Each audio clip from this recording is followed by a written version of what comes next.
Welcome back. It's the Big Blue Banter, New York Giants football podcast. I'm Dan Schneier, joined as always my co-host Nick Villado. And today we get to welcome in a special guest joining us for the second time on Big Blue Banter. Last year we did it pre-draft. This year I thought it might be a little bit more fun to do it post-draft and get his feelings on the Giants draft overall and other drafts as well. For those of you who can see watching on YouTube, I am not recording from my normal studio at home. I am at a hotel room, so bear with me there. But other than that, everything should go smoothly and as normal according to plan. So first thing I want to ask you, John, and get you started here. What were your overall thoughts? We're not going to make you do a grade because that's nobody likes to do grades. But what were your overall thoughts on the Giants draft class? And more importantly, like the strategy they use to kind of get aggressive and trade up for their guys? Hey, look, I think you had to be happy with how everything played out. And I think some of it's luck, right? Where the guys that they needed at the positions of need happened to drop to where they were. Like you can easily say Joe Schoen did great, but what happens if Washington takes Christian Gonzalez and the Patriots take Deonte Banks? Then all of a sudden Joe Schoen didn't do great because the guy just didn't happen to get to him, which he had no control over, right? So I think some of this is luck. I think that fell in the Giants' favor. Second round, I never liked the idea of the center in round one. I didn't think that was something the Giants would do. It's not a premium position, and I thought you could get one of those two guys, and I liked Whippler. I don't know how he lasted as far as he did. Lasted in round two. And then, look, they trade up for Jalin Hyatt in round three. I did not have a first-round grade on him. I know other people did. I had a more of a second-round type player just because I thought, besides the speed, he had a lot of work to do on his craft. So I think the draft gods looked favorably upon the Giants, and then I think Joe Schoen did what he had to do. Look, I don't care about trading picks in rounds 5 through 7 because odds are the guys you're getting in those rounds are going to be either not make the team in round 7, maybe be a practice squad guy, or be a special teams player. A rare year do you get a great player in round 5? Sure, but it's so rare that, if that's what you have to do to move up one spot to get a guy that you think is a premium player at a premium position, go and do it. Trading that 4th round pick is a little bit more painful because I do think you can find good players in the 4th round. But I do think, generally speaking, there's a drop-off in the middle of the round, and the Giants obviously are towards the bottom of that 4th round. So that wasn't quite as painful for me. But I think for a guy like Hyatt in a draft where there weren't that many guys that fit the type of role that I wanted the Giants to add in the wide receiver room, I thought it was definitely worth the price of admission. There were so many small slot guys. I didn't want to add another one of these 5'9" receivers, and there just weren't that many bigger guys. And not that Hyatt's a big guy, right? He's only 175 pounds, but he is over 6 foot. But he can play outside. He's an outside receiver. So I thought for that reason it was worth it. The only other guy that was really around at that point to draft was A.T. Perry, and he ended up dropping until like round 6. Another guy I was confused of why he dropped so far. But I thought overall need met value. And again, some of that is Joe Schoen being aggressive, which is great. The other part of that is luck. So check all the boxes, and that's how you get a good draft. John, thanks for joining us. And I actually have that in my notes, the perfect collision of need and value with the New York Giants. But you are correct. There was a little bit of luck there because if Deonte Banks does go to New England and then Gonzalez goes to Washington, maybe Emmanuel Forbes ends up falling to the New York Giants. And I wanted to ask you, if that scenario played out and then those receivers started coming off the board like they did, do you think Joe Schoen would have got aggressive, tried to trade up, or would have sat there or possibly trade back? Do you think they would have been interested in a player like Emmanuel Forbes? What do you think would have happened if that scenario that you discussed earlier actually played out for Joe Schoen? Yeah, I don't know where Forbes was on their draft board, but I do know this. The Giants wanted to draft a big physical press man corner, and that's not Emmanuel Forbes. He's a good player. I like this tape, but I think the same reason Washington selected him, because he's a zone corner that's really good at reading the quarterback and making plays on the football, is the same reason the Giants wouldn't have, because they played 2 completely different schemes. So if Banks isn't there, I think they're looking probably at one of those wideouts or one of the, in that spot, then do they move up even further during that wide receiver run to grab one of those guys? Can they? Maybe one of those teams says, look, we want one of these wide receivers. We're not going to move up with you. And then if that happens, do you start considering, do the Giants take Dalton Kincaid? Do the Giants take Michael Mayer? As a pass-catching weapon to complement what they already have? I think that's kind of what you'd be looking at there, because I do think, in addition to that corner, the number one goal of this draft was to help the quarterback and give him more weapons and an ability to make plays. So if Banks wasn't there, I think you're probably looking at more of a pass catcher would be my guess. And looking at just Banks's profile, it's interesting that you mentioned they really wanted that big physical corner with speed, obviously for recovery, but who can play press man. I'm looking at the rest of the class and I'm like, I don't even know if they didn't get Banks, who would have really fit that bill. Like Julius Brents is a bigger corner. I don't know if he's a big physical corner. I like DJ Turner a lot out of Michigan, but he's a small corner, so he doesn't fit that billing either. So it really feels fortunate to me that they had the opportunity to get Banks. And I've actually heard that they had something lined up. This is all speculation, but I've heard they had something lined up with the Bills where, look, if none of their guys were still there, they were willing to let the Bills, and obviously we know Joe Shane and Brandon Beane have a relationship, trade up with them potentially to get ahead of the Cowboys, to get their guy, the tight end. And then I actually think, and this is just this speculation, I think they would have taken John Michael Schmitz potentially if they were in that spot after moving back and there was just nothing left on the board that fits the billing you said, either at receiver or corner. And if that was the case, I feel like they kind of maybe, like you said, lucked out, but really were fortunate in that regard. You remember there were other teams looking to move up into the back end of that first round too. So maybe it's not a move with the Bills. Maybe it's a move into the start of the second round, and then you target one of the centers in that spot, right? And you pick up extra picks that way. Other press man corners is interesting. Yeah, you're right. Brent's, to me, he had all the physical traits as a press man corner, but I don't think he was, to your point, a physical corner in college. He played mostly from off in that defense. I think Darius Rush, who ended up going to the 5th round, I think he could have been a 3rd-round selection for the Giants as someone that could be a big physical, or 4th-round, big physical corner that can press and do that sort of thing. I think he would have fit that. Cam Smith, I don't know how the Giants looked at his off-the-field stuff, and a lot of teams were kind of scared off by that. He's another guy that I think would kind of fit that profile. I'm just trying to think of the guys on my rankings. If there's anyone else that would fit that profile for me, probably not. I don't know what they felt about Keely Ringo. I mean, Keely Ringo has the traits for it, but obviously there are issues with this tape. So Terrell Smith was a good, I think, potential press man guy, but he's a guy, I think he lasted to the 5th or 6th round, right? Or something like that. Right. So yeah, if you wanted a plug and play type guy, because I think Darius Rush is a little bit of a project because he only moved to corner a couple years ago, as much as I like how he played the Senior Bowl and his traits. If you wanted that guy to come in right away, that's why I think the corner was a priority over the receiver in round 1, because you feel like you can get a receiver later, probably a better shot of that than getting a guy you can plug and play at corner. Especially when you end up getting Jalin Hyatt and trading up to acquire him in the 3rd round. It's just kind of crazy that the Giants legit had so many draft pundits mocking John Michael Schmitz, Jalin Hyatt, and Deonte Banks to them at 25, and they were able to get all 3 of those guys. I wanted to ask you one question, though, about John Michael Schmitz versus Joe Tippmann, something Dan and I have discussed a lot. I had John Michael Schmitz higher than Joe Tippmann, but I did also believe Joe Tippmann might fit Bobby Johnson, Mike Kafka's offense a little bit better, because go back, especially in the beginning of the season, how much power gap they ran. That fits Joe Tippmann's game a lot better than, let's say, John Michael Schmitz, because Wisconsin ran plays just for Joe Tippmann to get out on the edge. Do you think the Giants, if they had their druthers between John Michael Schmitz and Joe Tippmann, would have leaned Joe Tippmann's direction? Or do you think Bobby Johnson's love for John Michael Schmitz just kind of really secured him as center 1 for the Giants? Yeah, Sean O'Hara and I had this discussion on the Giants Huddle podcast about a week before the draft. And, the thing about the Giants rushing attack is that it's very varied, and they basically run everything. I mean, they're not an outside zone team. They're not a power gap team. They will run everything depending on matchup, who the offensive linemen are that are healthy and in the game. So I don't think the player they would have picked would have been scheme specific, because I think the Giants have a very varied offense. They want to be able to run all that stuff. You're right. They do pull Tippmann a lot in that Wisconsin offense and a lot of gap scheme stuff. And Schmitz, even though his athletic testing wouldn't indicate it, he actually is a pretty good outside zone blocker. There's a lot of reach blocks on his tape that are really, really good. But I do think that Schmitz, in my opinion, in terms of the point of attack, is maybe a little bit more of a rugged player than Tippmann is. Tippmann can get a little bit high. I think he's a better athlete. But I think Schmitz, I had him a little higher on my board myself. I had Schmitz as a flat out 2. I think I had Tippmann as a 2-3 on my board. Not too much distance between them. I think the Giants would have favored Schmitz. And frankly, I think a part of it is that I think the reason Tippmann was favored by more teams is that people thought he could flex more, do guard and center, right? Because, and his general athleticism advantage. I think the Giants just, I think they preferred to get a guy that played a ton of snaps at center.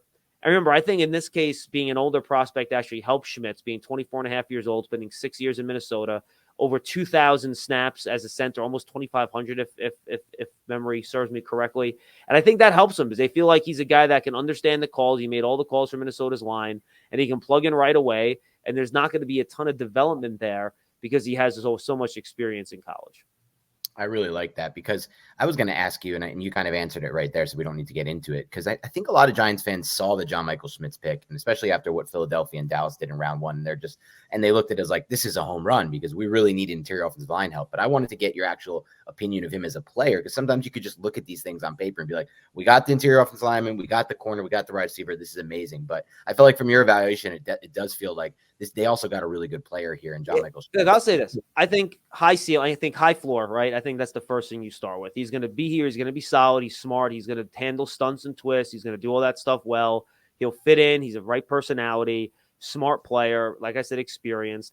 I don't know if you have that because he's not the biggest frame guy. So I don't think he's ever going to be your like big drive blocker. And he's not a great athlete. So I don't think, you don't check that box either. So I don't know if there's an all-pro ceiling here.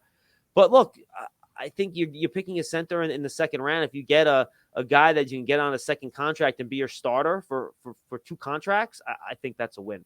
Yeah, I think if you take him in round one, maybe you could say if he's not all pro potential, it's not a win. But in round two, you don't need to find all pro players. There's not 50 all pro players in a draft class, right? So yeah. I think that's interesting. I want to ask you, before we get into the actual evaluation and your thoughts on Hyatt and get a little more details on that, I want to ask you a couple details on the actual decision to trade up. So 2 things I heard during this draft broadcast that I want to bring up and then get your thoughts on. The first was from Daniel Jeremiah, where he said in this specific draft class, more than others, what he had heard from NFL teams was that it thinned out a lot sooner than later. So normally where you'd have good value picks or still players people like in the hundreds range and maybe up to 120 overall, he felt like from what he heard from teams, that really thinned out closer to the 80 to 100 range. So one, do you think that played a role in Joe Schoen's decision, not only to trade up from 89 to 73 in the sense that, okay, maybe if I sit at 89, I get a real big drop off here, but also if I'm giving up 128, I'm not as worried about giving it up now in this draft class as I would be in other classes.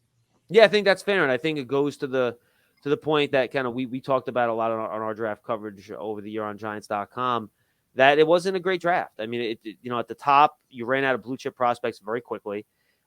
We kind of said that once you got past pick 15 or 16 in the first round, there's going to be a lot of surprises. And I think there were, in terms of guys that went earlier than some people thought and other guys that went later than people thought. And it just really wasn't that deep of a class. Now, I do think there were a position or two that went deeper. I think running back went pretty deep to, Eric Gray in the 5th round. I thought that was a great value. Chase Brown in the 5th round. I think he's going to be the Bengals starting running back in a year or two. I think he's a really good player. But I think other positions, it was rough. Like you look at the defensive line, I think that dried up real fast. Linebacker was never deep to begin with. Safety, Antonio Johnson went in the 5th round. I think that's really good value there.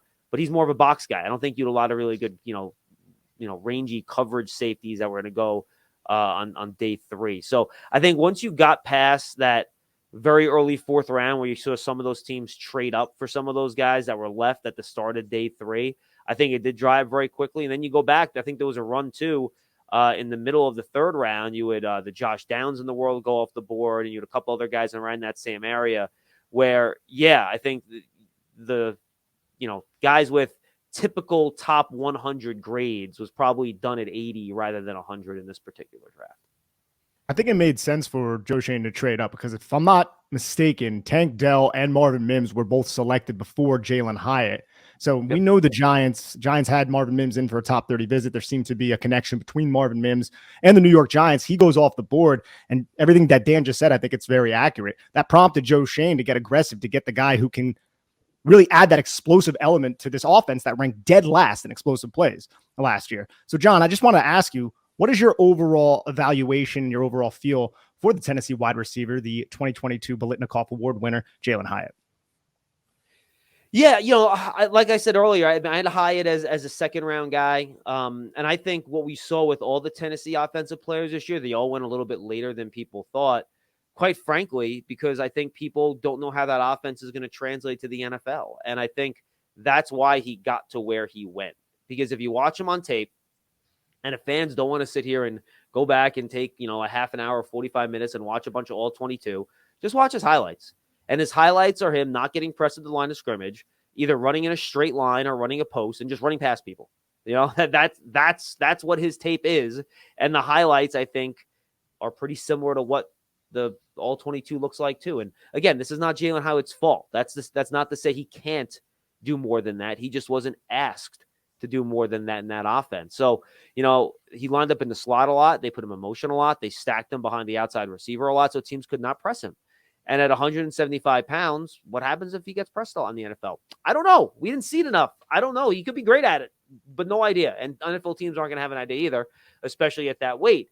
And then with, you know, that old Baylor Art Briles offense that Tennessee ran. And again, great college offense is not a knock at Tennessee. I'd run that offense too if you could put up 50 points on Alabama. I mean, I think it worked pretty well, right? So, you know, you're basically running flies, flags, posts, slants, and digs.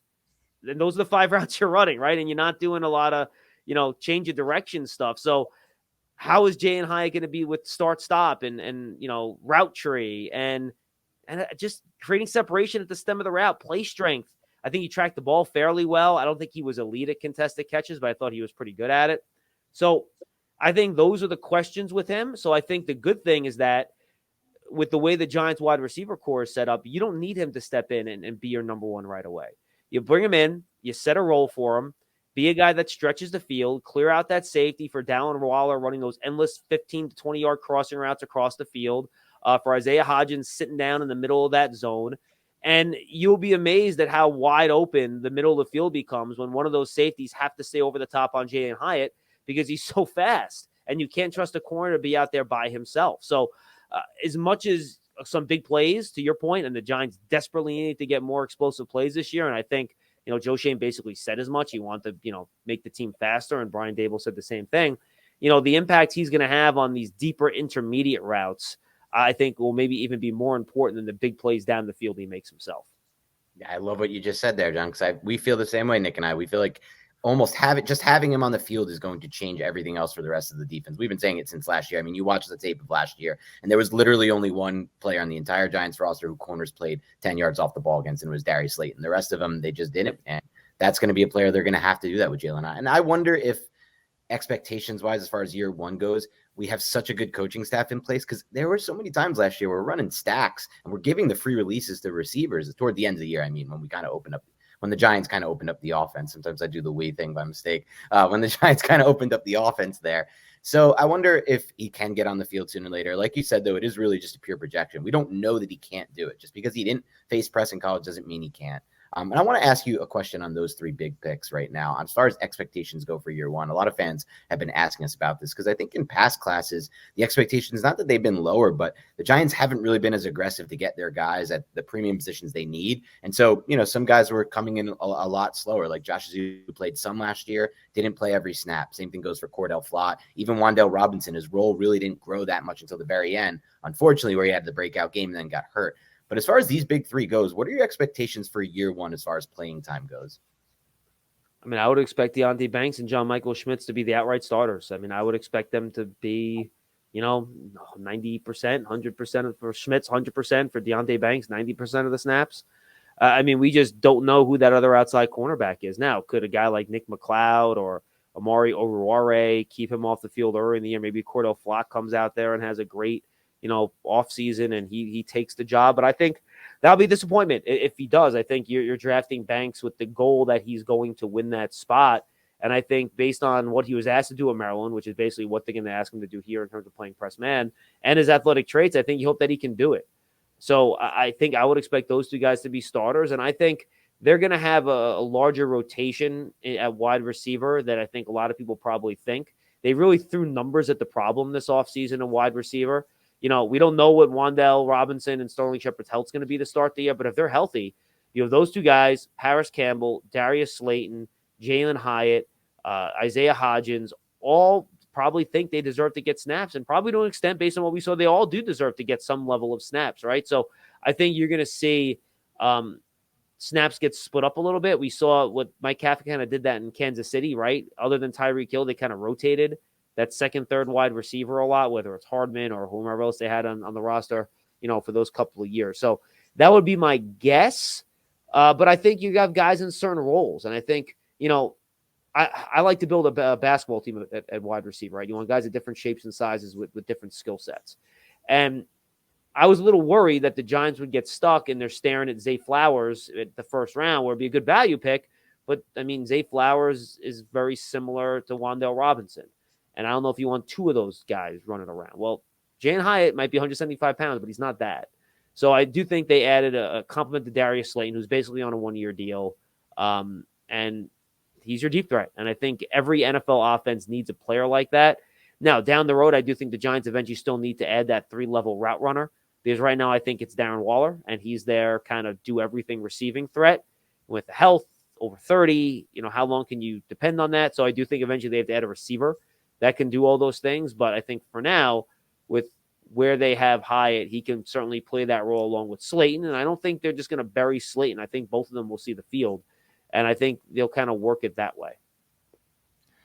Hey, John, how do you feel about Eric Gray? Because he's a player that, Dan, we didn't discuss too much on the podcast, but I came across this film just through watching Marvin Mims. And while he lacks deep speed, the home run ability, he makes up for all of that with his instincts and his short area athletic ability. So I wanted to get your opinion on Eric Gray. And do you think he can carve out a role here in year one behind Saquon Barkley? Yeah, he's not explosive in the traditional sense, right? Where he's going to go run a great 40-yard dash time and he blows by people and he runs through people. But you mentioned it. His change of direction and short area quickness is phenomenal. I mean, when you go through that tape, he gets guys in open field. He doesn't just make a miss. He'll spin them around. Like the way he can kind of, do that little jump cut, change direction, fake one way, go the other. He's just really shifty. And that's the first thing that jumped out to me. He's shorter, so he's kind of got that low center of gravity, which I think gives him really good balance, which allows him to do those sort of things. Not the most powerful runner, but he can run through late tackles again. Arm tackles again. I think it's because of that low center of gravity. I think most importantly, I think what you see in the passing game. Can he hold up against some of the bigger guys in pass pro? I think that's an issue, but he tries and he's willing to do it, which I think is the most important thing. And he'll figure the rest out through good coaching and technique at the NFL level. But he's a good route runner. He's got natural hands. He catches the ball. He gets upfield right away.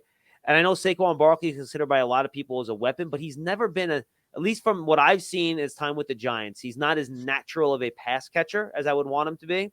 And I think Gray is a really natural pass catcher. Like he catches the ball and turns upfield immediately like a wide receiver. Well, I think Barkley sometimes has to look the ball in a little bit more. We saw some drops last year on some plays. Again, I think he's a great weapon out of the backfield as a receiver, but it just looks like Gray is a little bit more natural doing that than Barkley is. So I think he can carve out a little bit of a third down role depending on the situation there and when or if you want to try to get Saquon some snaps off the field. I love that because, just 2 drop passes, according to Pro Football Focus, on his last 90 catchable targets. And, sometimes you see these guys with big hands and it doesn't actually translate because they're dropping a lot of passes, but it actually translates for Gray. Like he's got natural hands, like you said, and I agree. He kind of has that transition. It's hard to quantify, but that ability to just catch and transition upfield without losing much ground and without losing much, space and speed. I want to ask you real quick about the 3 picks after that. And by the way, Dan, real quick, you can put him and Barkley on the field at the same time, right? The same way they used Breda last year. And I think Barkley's receiving ability even gives you more options if you put those guys on the field at the same time in terms of using them in motion and stuff like that. Go ahead, Nick. I'm sorry.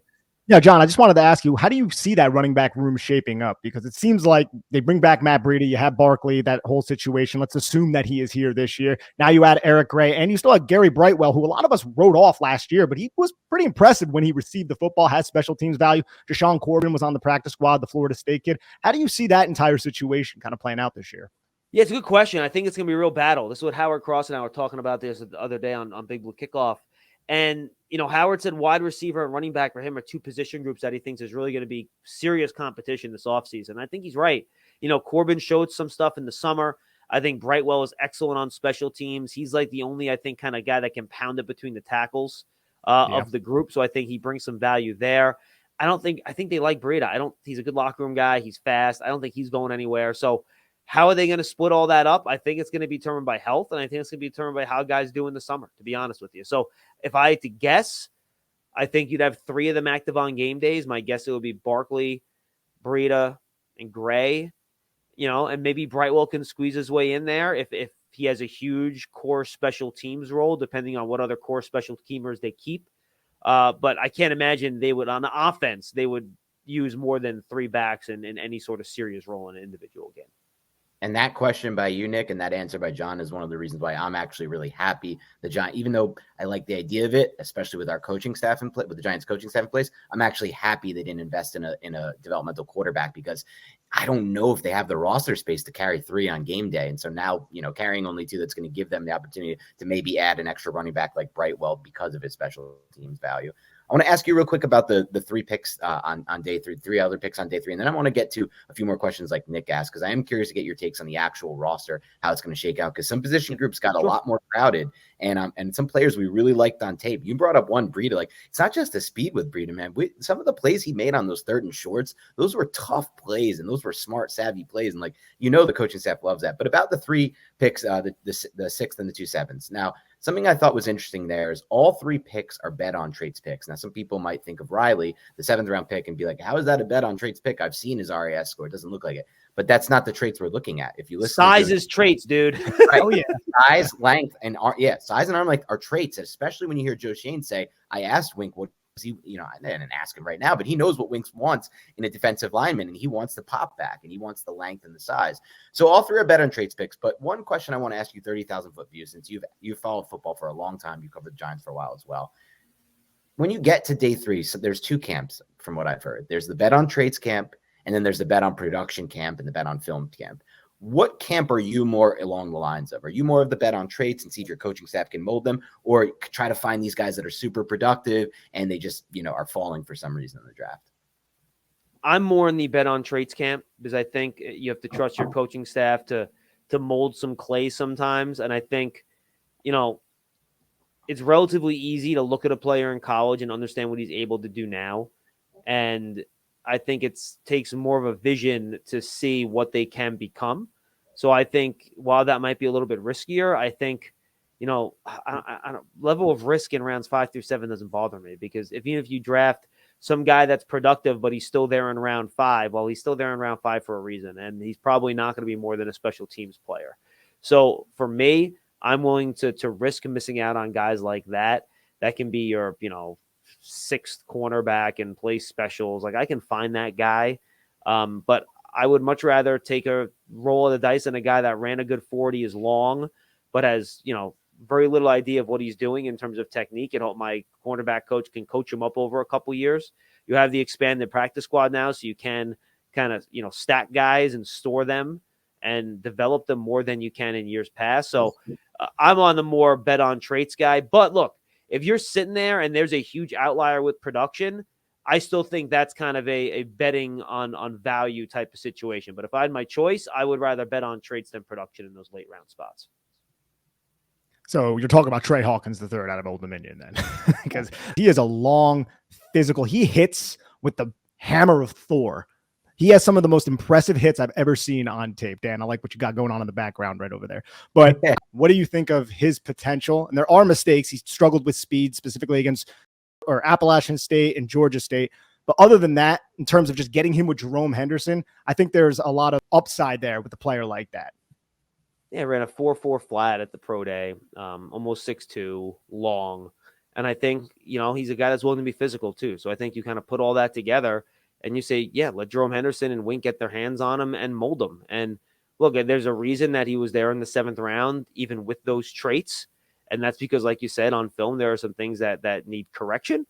But yeah, I think that's the exact type of guy you roll the dice on. And I think same for the big tackle out of Oregon, and Joe Shane said in his press conference, and look, I hate to be reductive and make it this simple, but guys that size just aren't there in the 7th round usually. They're just not.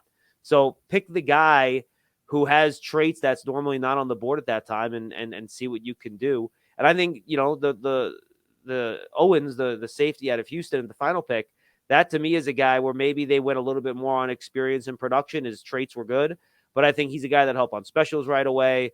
They do have some unknowns at safety, since they lost Julian Love, Pinnock, Belton. What do you think of those guys after the McKinney? So you get somebody in there that can kind of be that 3rd or 4th safety, be a special teamer. But he also had some, pretty good testing too. So I think when you look at those 3 guys, that's what you look at. And, when you look at the corner, you're looking for guys that have traits that can play press man. I mean, let's just keep it simple as it is. When you're that big and you're that fast, you can also play specials. So if he's willing to be physical, a guy that's 6'2" and runs a 4.4 and weighs 200 pounds, that's a gunner. Like, that could be a really good gunner on special teams if he's willing to do it. So that's why I like to bet on traits things, because what you're looking for with special teams players are guys that are big and fast. That's what you want. So I think you kind of check both boxes if you go for traits. One interesting note on all three of them, they were all JUCO at one point. Riley went to North Carolina, and then he left, went to JUCO. Trey Hawkins started at JUCO. Owens, he went to a Power 5 school, I think, or he signed initially with Kansas or Kansas State, and then ended up going JUCO, and then ended up signing with Houston. So I just thought that was an interesting little note, because I don't really remember a general manager of the New York Giants selecting 3 JUCO products, even at the back end of the draft like that. And I like kids that have to go through JUCO, because I feel like they're not going to be spoiled. You know, if you go to one of these JUCO programs, you know how to, make out a lot of a little, because, JUCO programs are not rolling in dough here. And you have to earn your way up from that JUCO program back into the, Division I. So I think there is something about those JUCO kids, because they really have to earn their way for everything they get, because they're not handed anything. Yeah, I like that take a lot. I also like how a lot of these players the Giants drafted this year, including, picks throughout day 1, 2, and 3, were players that they've visited with and players they spend extra time with. I'm not, we don't need to name any names, but over the past few regimes before this, there were some players that they didn't spend as much time with, and those players didn't exactly, fit what they wanted culture-wise, and they didn't really make it with the Giants. So I feel like when you take that extra time, you have a much better chance of having them work out, because you know what you're getting there. I want to ask you a little bit about some players on the roster, though, before the draft, John. One thing specifically you mentioned with the wide receiver room and how you like building like a basketball team with all different shapes and sizes, which I like too. And there's going to be a great rotation, because when you first ran through it, we ran through a lot of names who could play. We didn't even mention Darius Slayton, who's going to play as well. He was just re-signed. And then you mentioned him a little bit later. And then even Jamison Crowder, I'm still a little intrigued by. I know everyone's written him off, but I know that he has the skill set that fits what they like in their system. So we'll see what happens there, but just a name to keep in mind. But I want to ask you how this all impacts a player who Nick and I just fell in love with his film last year. We felt like he was much better on tape than people realized. Even on some of the routes that he ran on the vertical plane that he didn't get the ball, maybe, the read was another way and it didn't come to him. He got open, and especially toward the end of the season. That's Daniel Bellinger, a player who we loved last year on film. Now, what happens with him now the Giants have made the move for Darren Waller, but also added all these receivers, which leads us to believe maybe they'll play a little bit more 11 personnel? Yeah, I mean, I think it's a good question. Now, they can almost play 12 personnel and still, run formations like they're in 11, right? Because Darren Waller is basically a receiver. I know people said that about Evan Ingram, and it was kind of a pet peeve of mine, because Evan Ingram was not like a wide receiver, because he did not change direction well enough and create separation at the top of his routes. He was a straight line athlete. He wasn't a change of direction athlete. Waller, on the other hand, is a fluid change of direction athlete. He's a guy that you can line up ISO'd even on a safety or a corner outside, and he can separate and make plays. So I do think there are more opportunities here to run, quote unquote, 12 personnel, but you still show 11, because you can run Waller as, I bet you we will see Waller lined up as their X receiver a lot more than people think this year, because I think he's more so than any actual receiver on the roster has the skill set necessary to succeed as a quote unquote X receiver. So I think you will see more 12s. I do think they like Bellinger. I don't think Bellinger is necessarily yet a change of direction guy that's gonna, you're gonna run on those kind of ISO Y option routes that the Cowboys used to run Jason Witten on, where he changes direction and stuff. But they did a great job of scheming things up for him, and they got him in mismatch on linebackers, got the defense flowing one way, he would flow the other, things of that nature. I think that's where he's useful as a true Y. So he's their Y tight end. Waller's their move tight end. And I think that's how they're going to use it. And that's why I think Waller was such an interesting addition, because he does allow you to really show the defense one thing with personnel, but then you could do whatever you want formationally in terms of setting up how you want to run these plays. So I think for an offense that likes to be creative and has two creative minds in Dable and Kafka, it's just another weapon for them to really do different things, I think, to show the defense different looks and maybe throw them back on their heels a little bit. When Kafka was with the Chiefs, he used a lot of 3-by-1 formations with Travis Kelce as the X, the backside X. We're going to see a lot of that with Darren Waller. And what did they do with Tyreek Hill? They put Tyreek Hill as the number 3 to the front side. that's going to be Jalin Hyatt. And you're going to have Isaiah Hodgins or Darius Slayton on the outside with Wando Robinson as the number 2. We're going to see a lot of those types of formations, and I'm really excited about that. And as for Daniel Bellinger, I wanted to get your opinion on this, John. Around the Colts game, I think it was last year, we started seeing Daniel Bellinger align in the backfield. And I think we might have even saw it in the first Vikings game. I think you might see some formations where it's technically 12 personnel, but it's going to look like 21 personnel with Daniel Bellinger acting somewhat as a fullback who's releasing out into routes. I think that's going to be another type of offensive package we're going to see expanded this season. Hey, and you know what? You can even say technically they're in 12 personnel. It could look like 20 personnel, right? Where you have the 2 guys in the backfield and Waller split out as a receiver, and you don't have any tight end lined up on the line of scrimmage. So that's another, again, a creative way to use formations to try to throw those defenses off. And you mentioned those 2 plays with Bellinger. I think it was the exact same play where they ran play action on either power or counter. I forget which one. And Bellinger's the lead blocker. He goes, runs the route, and he's wide open. He gained more than 20 yards on both plays. I think you're right. I think it was Colts and Vikings were the 2 games they ran the play on. And yeah, I think Bellinger's a useful player, which is why I struggled picking a tight end in the first round as much as I love this tight end class, and I really did. But I felt like if you grab the Michael Mayer, it kind of erases Bellinger's role. And I would hate to just kind of take that draft pick, crumple it up and almost throw it away. Not that, it's Bellinger's fault, but, just how do you use all those guys? The same way I was hesitant. Do you draft the Zay Flowers? Do you draft a Josh Downs? Because then do you take your 3rd round pick last year and say, well, how are you going to use Wando Robinson then? Right. So that's why I struggled with it, because I do think Bellinger showed to be a darn good blocker last year. I think he was, and that makes sense. Look, that's what his main role was at San Diego State. I was expecting him to be a good blocker, but he was better than even I thought, because a lot of times rookie blockers even struggle in their first year. I thought he was very, very good. And again, they used him as kind of their play action weapon on some of those boots earlier in the year when they ran that. A lot of them later, to your point, they kind of got on space more when they put him in as a fullback. So, I think Bellinger is going to be an important part of this offense in terms of filling that true Y role. The same way Waller will be kind of like wide receiver / tight end. Bellinger is going to be tight end / H-back / fullback. And then you can, mix and match your personnel groups to kind of achieve what you want to do and get the matchups you want against the defenses. Yeah, it's going to be great to see. The Giants have so many options now, so there's going to be different formations, and obviously the pre-snap motion is still going to be a big factor here, which we know with Kafka, which I'm excited about. Let me ask you about another player, John. He's, in my opinion, the biggest X factor for the Giants this season by far. It's Evan Neal, their first-round pick from last year. I just want to ask you your overall evaluation of his rookie season, and in your mind, from what you saw, not only what needs to be fixed, but do you think this is something where we could kind of see, like, similar to what we saw with Andrew Thomas? And it won't be the same, because Andrew Thomas, honestly, in the back end of his rookie season did make major strides, which maybe Neal didn't make, but just in the sense that you see the big jump happen with Evan Neal as soon as this year.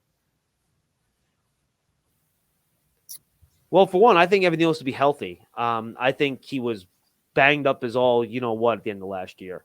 I think that led to a lot of his balance issues. You saw in a lot of these plays where he had to pivot on an outside leg and win back inside, and he just couldn't really push off of it. And it looked ugly at times, to be honest with you. And he'd tell you that he didn't play as well as he wanted to.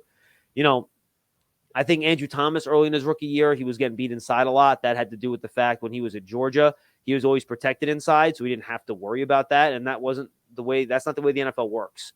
So it took him a while to adjust to that. Once he did, he got much better, to your point. Evan Neal, I think, health. I think that really is important. And I think it's just reps. He was my highest rated tackle in that year's draft class, because I love the combination of his power in the run game. And I think he was good in the run game. And then I think just his overall size. I know there was a criticism out there that he was on the ground too much at Alabama. I frankly we went back and I watched it again. I'm like, I don't see it. So maybe I just wasn't watching the right game. So I could be wrong about that. But I think he's going to be good. I think it's just reps. I don't know if the jump's going to be as quick as Andrew Thomas, because to your point, we did see more progress from Thomas at the end of his rookie year than we saw from Neal. But, one thing Giant fans have been kind of freaking out about, I'm sure they do with you guys too, the interior offensive line, you got to get it better. It wasn't good enough. And look, yeah, you want to see improvement there, but the bigger issues of pass protection were right tackle. If you watch the end of the year, that's where they had the biggest issues, that and stunts. And twist, that was more earlier in the year. But look, Evan Neal's got to be better, and they drafted him early in the draft. And I do think for defensive lineman and offensive lineman, there is a learning curve in the NFL. I mean, Dexter Lawrence looked like a disappointing draft pick until last year, and now all of a sudden he looks like maybe the Giants' best draft pick in the last 10 years. Yeah. So it took all of 1 year to change the conversation on that. So I think as Evan Neal continues to develop, there's no reason to think he can't get better. Are there any guarantees in this world? Absolutely not. Progress is not linear. He could be good for a few games, and he can have some struggles, and he can improve again. So I think there's a long way to go. You would like to see, I think, more consistent play for him. But again, I think a lot of that, look, we're never going to know about health stuff. I don't know about health stuff.